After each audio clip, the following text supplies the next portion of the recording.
Thank you for taking part in the interview, Peter. Could you tell us about your early years? I was born in Ballarat on the 10th of November 1928. Was educated at the MacArthur Street State School to grade 6 and attended the Ballarat High School during the war years and left at the age of 16 with my leaving certificate.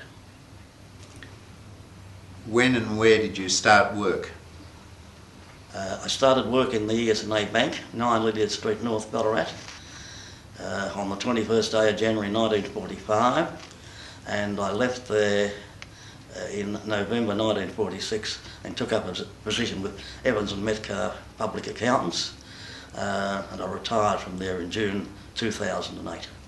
And your family was in the printing business, is that right? Yes, my father and younger brother and my grandfather were in the printing business.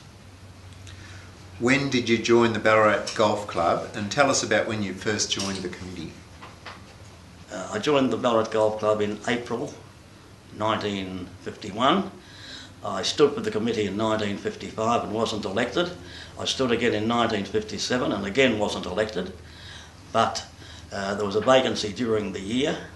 In July, one of the members of the committee was transferred in his employment, and I was appointed to the committee, and in the following annual meeting in March I undertook the office of Treasurer. And you're involved with the committee over the next 40 years. Outline the office bearer positions you held. I was Treasurer from 1959 to 1968, and then I was President in 1968.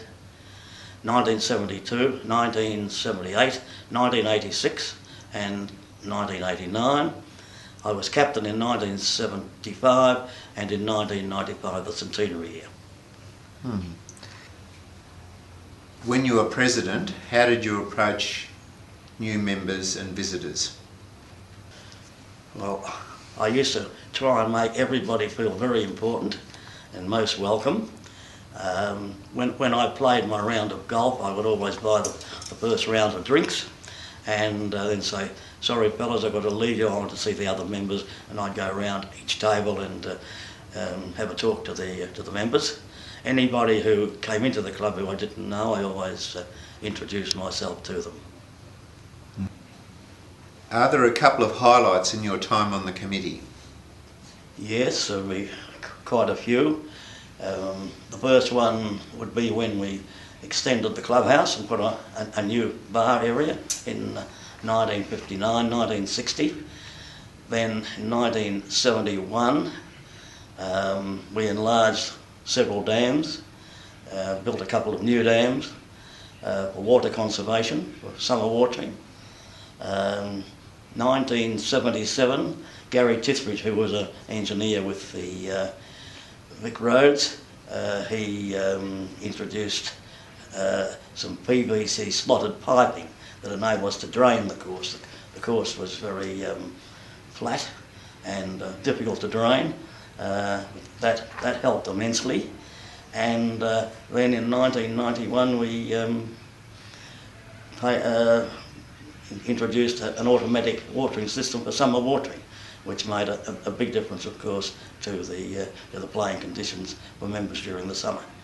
And there was early on with mowing one time, hand mowers. Oh, that was the year 1958. We had a very wet winter and spring. In fact, for the year we had over 40 inches of rain. But our annual tournament was always the first week in October. Went from the Monday till the Sunday. On the Saturday and the Sunday prior to the commencement of the tournament, about 20 members brought along their rotary hand mowers and to cut the grass, which had grown rather long because it was impossible to get the normal equipment on. A few of the holes had to be played as 3 pars during that week.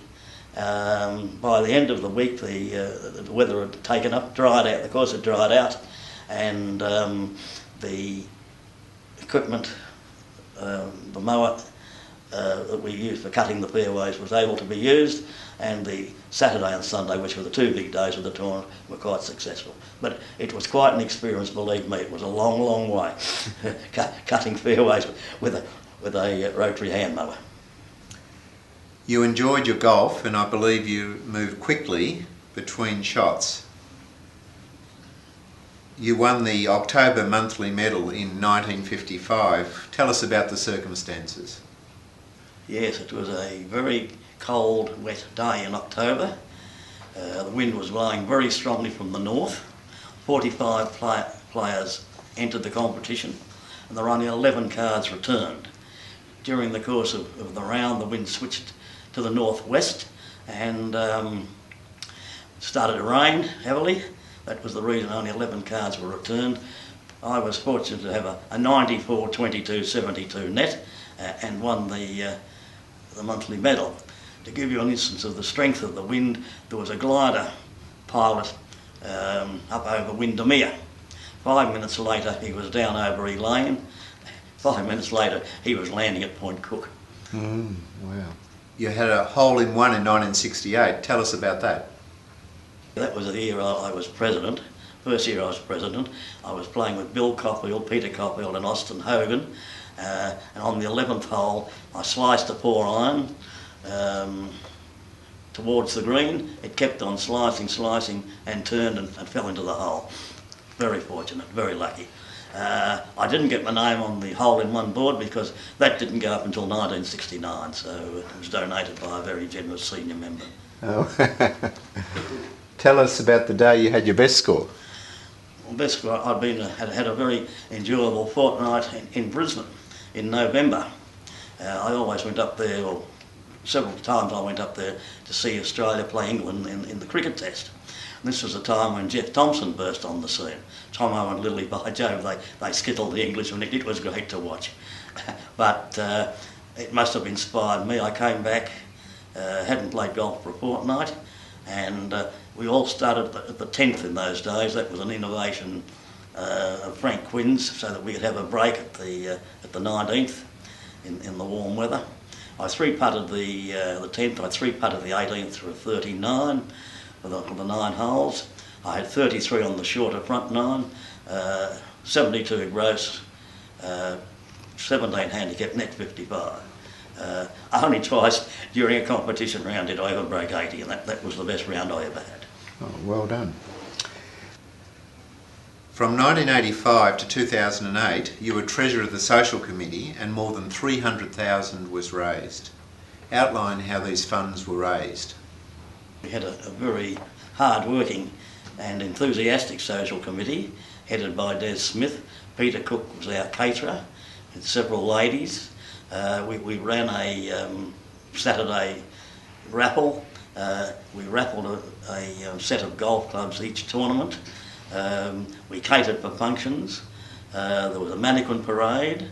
There was a motor car raffle. Anything we could raise money from, we did it, and it was most enjoyable. From 1989 to 2006, you convened Dad's Army. Tell us about this. Well, we were a group of senior retired members who met for a couple of hours, no, 4 hours it was for a start, each Tuesday morning. And we did work that the green staff couldn't do, raking up leaves and sticks and cleaning up rubbish, and trimming trees and doing anything that the greenkeeper wanted us to do. We did alter that to Monday. That group is still going. We started with 12. Now they have 14, so it's great to see that it's still going and on this new course. Great effort. The golf club has had a biased bowl team from 1972. Tell us about your involvement. Well, I did play when we first started in 1972. Then, due to pressure of work, I had to give it away. In 1985, I cut down my working time for 3 days a week, and I was able to take up bias bowls again. I enjoyed it very much. The golf club team did win a couple of pennants in the Division 4. They are still playing now, but I did retire about 5 years ago. What do you think about the move to the new course, and how do you find it today? Oh, the new course is magnificent. This building, the clubhouse, the course itself is excellent. The number of functions that we can have here, the difference between here and the old course is amazing. I really believe, truly believe, that if we stayed another 10 years on the old course, we would have stagnated. Because with the introduction of new golfing equipment, the way the players, the younger players particularly, were driving the golf ball, that course down there was much too short. Over more than 60 years with the club, are there particular people that come to mind? Well, there are many. I don't think I'd try and list them because I'd be doing some an injustice. I couldn't remember them all. But gee, we have had some magnificent members here at the Ballarat Golf Club, both male and female. One person I will mention was our first manager, Frank Quinn. Frank worked 7 days a week. He was a workaholic and he did a heck of a lot for this club. While you've been a member, have you seen the standing of the golf club, or how have you seen the standing of the golf club within the community? Well, the reports that I have received have been excellent. The players from other clubs who tell me they play on the course are quite in their I'm just trying to find the word to fit the what I'm trying to say. That the players have said that they enjoy playing here. It's an excellent course, and I do come into contact with a lot of people who have used our clubhouse facilities, particularly the dining room, and also of course the clubhouse for functions. And they are very, very impressed by it. And would you say we've got a high standing in the community? Very high standing, yes. Mm. In 2009, the club honoured you by naming the C.P. Hoskin room. How do you respond to this? Well, I was honoured and delighted to have the room named after me. It was a complete surprise. There were probably others who were probably equally as deserving to have the room named, but I was most grateful that the club saw fit to do it in the way they have. Well, thanks once again, Peter. You've been a magnificent club stalwart. Thank you. Thank you, Phil.